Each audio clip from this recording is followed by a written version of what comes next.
I think I can speak for all of us when I say we're probably in the midst of the greatest NFL offseason of all time.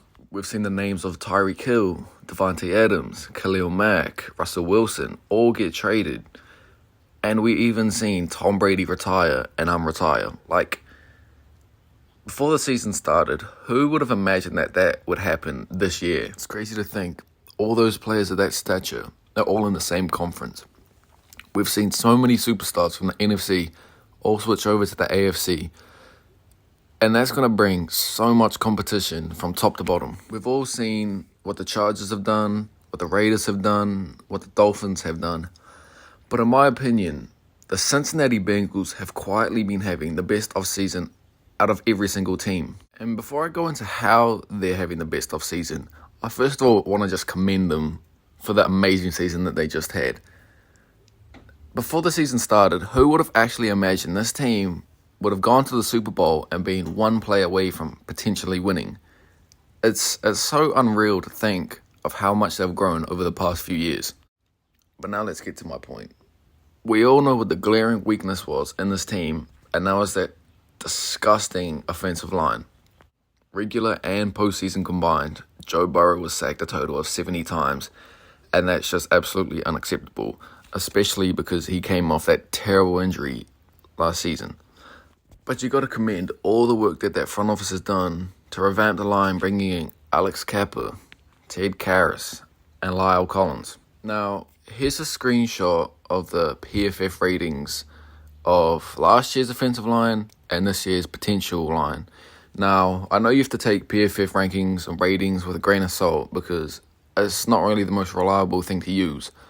But just looking at this, you could see how much of a difference and how better the line could potentially be just off these three names being brought in. This, for me, is honestly the biggest win. A super young team with so much potential and so much firepower. You give Joe more than 1 second to throw to Jamar, to T, to Tyler, to Hayden Hurst. It honestly just sounds too good to be true. Losing CJ Uzama is tough considering how much of a locker room presence he was. But like I mentioned before, Hayden Hurst, they brought in, and he's a former first-round pick. So, you know the talent's there. And all he's got to do is essentially just go up the middle, catch, get those tough yards, and help block for Joe or whatever. And that's not too much to ask for. And you got to take into account all the attention Jamar, T, Tyler, and Joe Mixon are going to get. He's gonna be open quite a bit. I'll slightly touch on defense. So they brought back Eli Apple, which as much as you might hate him, dislike him, or whatever, that's absolutely a great move. Now let's be real here. Who can actually guard a healthy OBJ or Cooper Kupp? That's a short list of people that actually can do that. They also franchise tag Jesse Bates, which I hope they sign him to a long-term deal because he deserves it, and he's absolutely one of the leaders of that defense and one of the reasons why they got where they did. And they're also getting back Joseph Asai, who Bengals fans say he's a stud.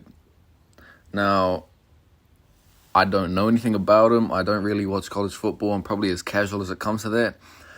But getting someone to bring pressure on the other side of Trey Hendrickson, that sounds really fucking helpful. They also brought back Josh Tupou and BJ Hill, which BJ, bringing him back, I love it. They needed to do that.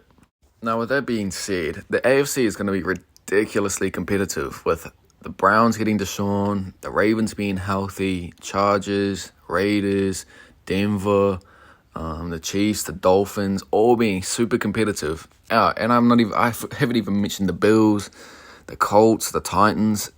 It's just, there's so much firepower in this one conference that it's going to be hard to fit everybody into the playoffs. But the thought of giving Joe Burrow more than a second in the pocket to give Jamar, T, Tyler, Joe Mixon all time to develop their routes down the field, get open, it's just so exciting for me. And honestly, I cannot wait to see this. The Bengals are by far one of my favorite teams to root for outside of the Cardinals. Now, I honestly have high hopes for them, and I personally think they're one of my favorites to get out of the AFC again. You can't go from a young team with so much potential from making a Super Bowl to just completely dropping off. That's just not how it works, unless it comes to injury, knock on wood. But yeah, the Bengals have by far had one of the best off-seasons and free agencies out of any team in the NFL this season. Now, I might be a bit biased seeing I'm an LSU fan because I love Joe, Jamar, and just all the other guys around the NFL, considering OBJ is my favorite player.